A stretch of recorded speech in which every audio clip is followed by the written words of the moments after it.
Jella, ikaw ba, bakit ka biglang naiiyak? Nabalik ka ba dun sa moment na yun? Yes, ate. And yun nga po, yung may mga nakita rin kasi ako there. I'm not gonna spoil it, pero syempre, may mga natanggal na. And I remember them and their stories. And it touched me again. Whew! Oh my God, di pa nga eh. I'm crying again. Sabado pa. Goodness! But yeah, it's just so, that was the first time we saw that din kasi ate. Oh. Yeah. So, I'm so happy. Thank you. Yes. It is looking to be one great emotional dance survival reality show that you should all look forward to this Saturday. Again, Time to Dance is co-produced by ABS-CBN Studios and Nathan Studios. So, abangan po natin yan. At ngayon, meron naman tayong sabay-sabay ding makikita kung kanina sabay-sabay tayong nanood ng AVP. Now, it's time to present to everyone the official poster of Time to Dance! Wow! Yes. Wow. Can you say that in the microphone? It's so Gen Z. 1, 2, 3. Fire! Yay! Fire! Ganun pala mag-react yung mga ano. Papa-dancer ka! Yes.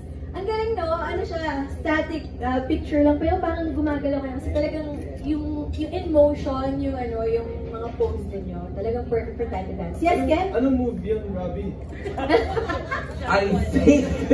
I think Sample daw! Sample pa yun! Pag-wala ka bago siya magpapalip. Sige naman, namin ang pinicture natin.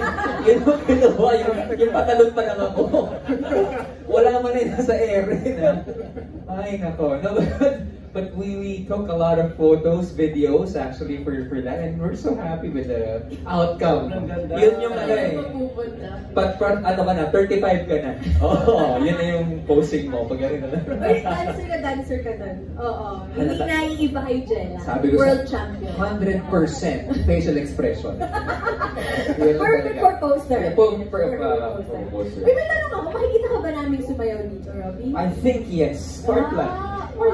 Meron. May background. May konti lang. Pero dahil lang kayo kay Coach Vinny. Aabangan lang natin. Aabangan ng tambayan. Ang dance prod mo. But, you know, as we all know, this is really another milestone for Jella. Dahil first time niya to na mag-host. Yes. So, as one of the highest paid hosts in the country, Baka maniwala na ano bang masasabi mo naman dun sa experience hosting with Jella? Kamusta naman ang kanyang first hosting experience? To be honest. And this is in line with Time to Dance too. Para siyang yung tagline eh. It's gigil at galing. Gigil at galing. Kitang-kita kay Jella yung gigil talaga na pag-ibayuhin pa yung kanyang craft, especially sa pananalita. And for me, ang laki ng improvement niya since day one. Lalong-lalo na when it comes to hosting, what you want is that connection. It's not all about talking. At ramdam na ramdam namin yun lahat, not just with the contestants, not just with the judges, but everyone in the set. So, huwag kang umiyak ka. I just have to tell you, I'm so proud of you. Now I'm gonna cry. I'm so proud of Rate you. mo siya. Huh? Rate mo siya. Pasado ka na to the next round. Time for you to level up to the next round. Thank you, Kuya. And I wouldn't be able to do that, ate, without Kuya Robbie. Kasi from the start pa lang sinabi ko kay Kuya Robbie, I'm so scared. I don't know, like, I can't enter blind kasi I really didn't have any experience with hosting.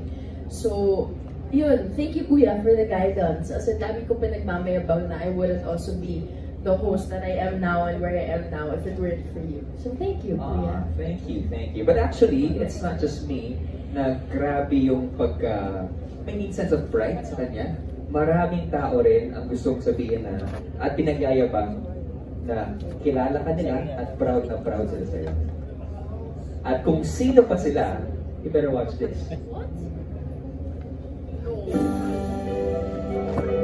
Jella Bestie, it's Lance. Thank you for having me also as a guest judge. I'm so excited to see the show, and I'm so excited to to have everyone watch this as well and support you on your journey as a new Gen host. Wow, congratulations. I love you so much.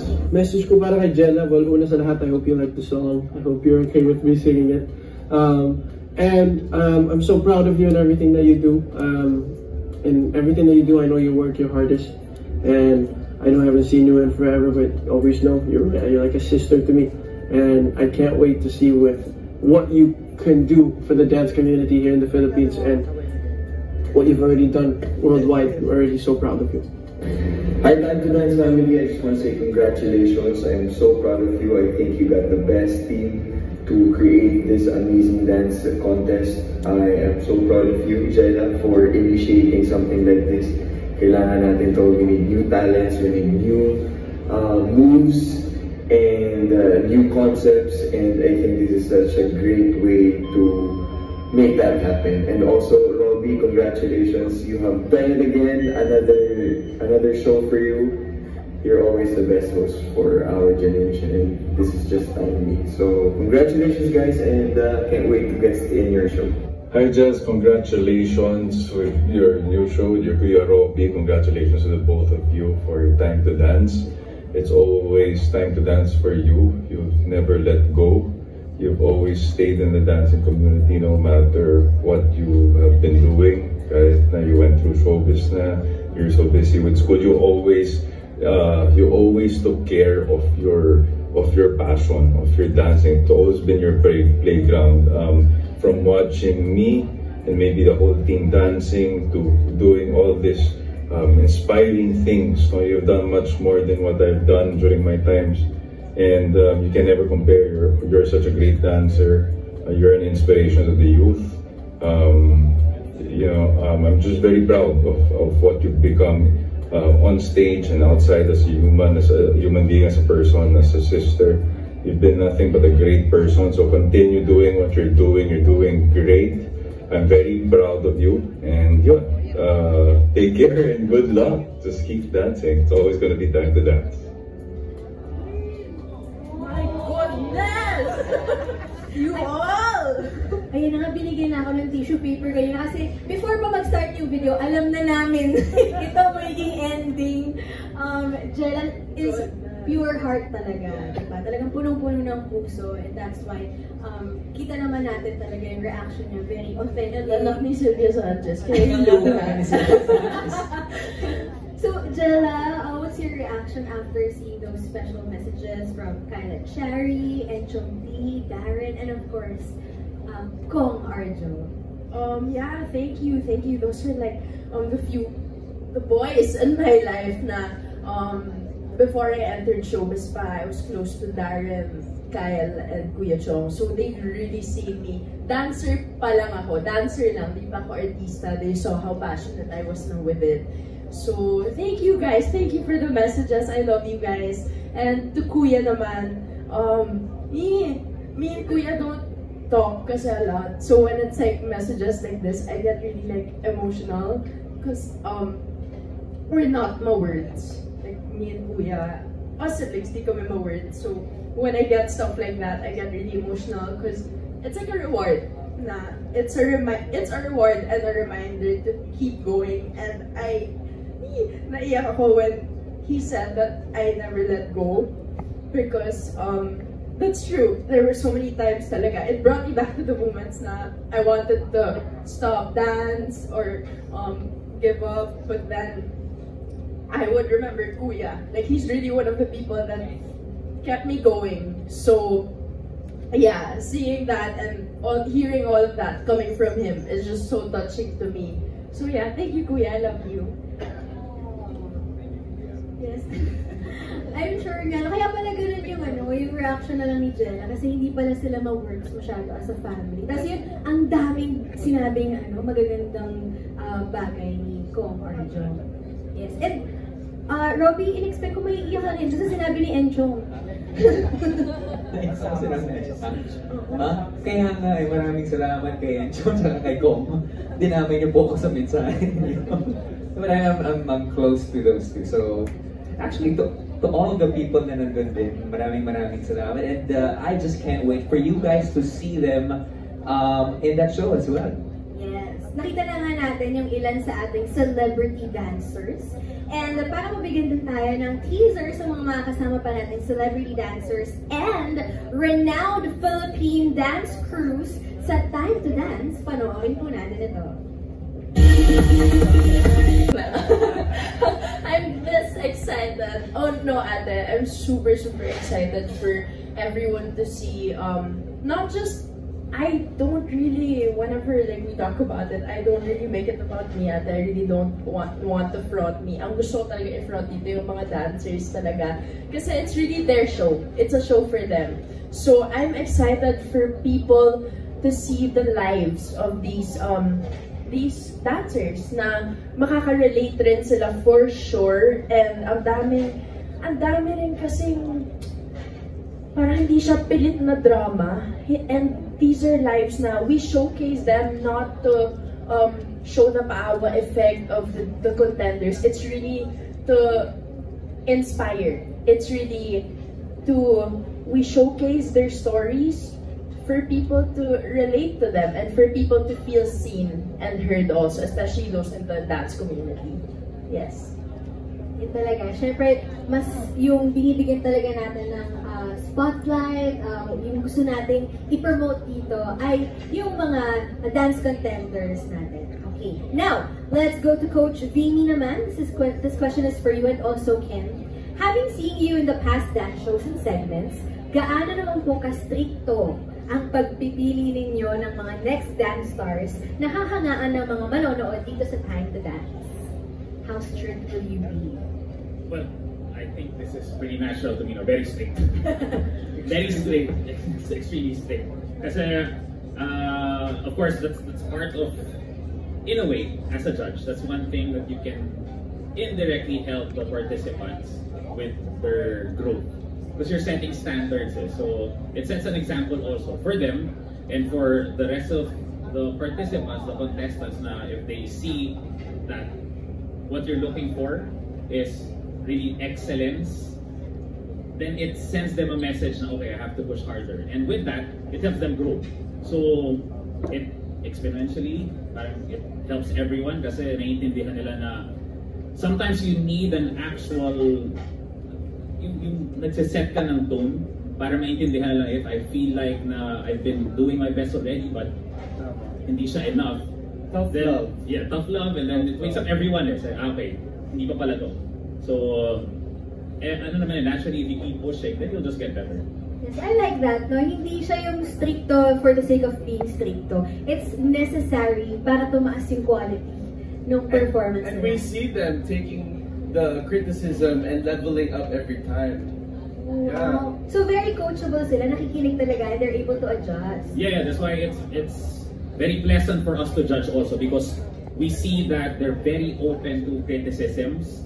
And of course, you acknowledge the good, the really great things that they do on stage or when you see the process. But the fact that they're very open to growth, it sends the message that they're humble enough. Kasi they made it through it. The fact na umabot sila sa ganitong proseso na out of hundreds of dancers, sila yung top 17, top 20, top 10, kumbaga it gives you certain pride. But they also understand na may mararating pa basta makinig ka lang. And we see the growth not just in their moves, pero in their character din. Which I think is more important talaga in the long run, diba? The character. And thank you very much for those questions. And now let's go to Glency Bonga of Showbiz Bonga. Yeah, good afternoon. Congratulations sa buong Time to Dance. Siyempre may pa-tribute na kanina pa kay Jella, di ba? So unahin na natin si Jella. Ayan, nasabi mo na kanina na nakakatuwa na yung na you're doing not just acting this time in dancing and hosting. Pero ano yung feeling mo na meron ka ng kasamang title na New Gen Dance Champ at saka as a New Gen Dance Champ, sino yung dream dance collab mo? Yeah. Sige, I'll start siguro first with the title.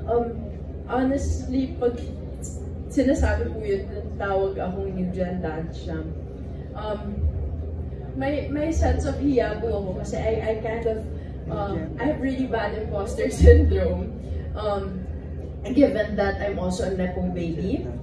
And minsan it's hard to believe it's hard to believe that I deserve things. Because yun nga po, a lot of things were, binigay po sa akin. And I did, in my head, iniisip ko minsan na, did I not work hard enough for this? And then I always just remind myself na, no, I'm the new Gen Dance Champ because I am a champion naman po talaga. So, pinanghahawakan ko po yung title na yun. And I'm really grateful, super grateful na binigay po yun sa akin. Kasi, it's such a big title for me, listening to it, just hearing it. It's something, a champion, being a champion is, for me, sobrang, people look up to you. You've inspired people, or you have to continue to inspire people. So I do live by the title now that it's given to me. If I may, she's very deserving because it's not as if she skipped the line and she did not work hard enough to get to that title. Not the title, the whole team with Jella really worked hard to reach that status. Eventually, they won the World Championship, so she's very deserving of that title. Thank you, Coach. Yeah, but with yung gusto ko pong makatandem naman, first would be Ate Sarah Geronimo. The first time I watched her dance live was in Darren's concert last year. And nobody has ever had that same impact on me from the Philippines. So I really, really hope I get to dance with Ate Sarah one day. Another would be Kuya Billy Crawford. He's another dance champion, and I really am inspired by him and have always loved the way he danced. So yeah, those two, and of course Tito Gary Valenciano. Yes, those three po. Agree ako kay Coach Pimi na deserving ka because you're giving. Oh, giving! Thank you po. Ayan, for my last question kay Robbie. Robbie, syempre, nandito ka sa isang dance competition. Pinangarap mo rin ba talaga na humakaw ng todo-todo kasama siyempre si Jella, si Coach Bibi, si Ken, diba? Kasi may mga pasilip ka na sa ASAP, at kanina meron. So this time ba ito-todo mo na yung dance technique and intensity mo? Wow! I think pinanghawakan ko po dati yun. Especially when I was part of the Giger Boys. And funny enough, yesterday I just saw San Concepcion. So nagkita lang kami for a quick chit-chat lang.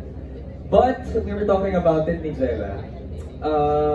I don't know if it will happen. Hopefully in the grand finals.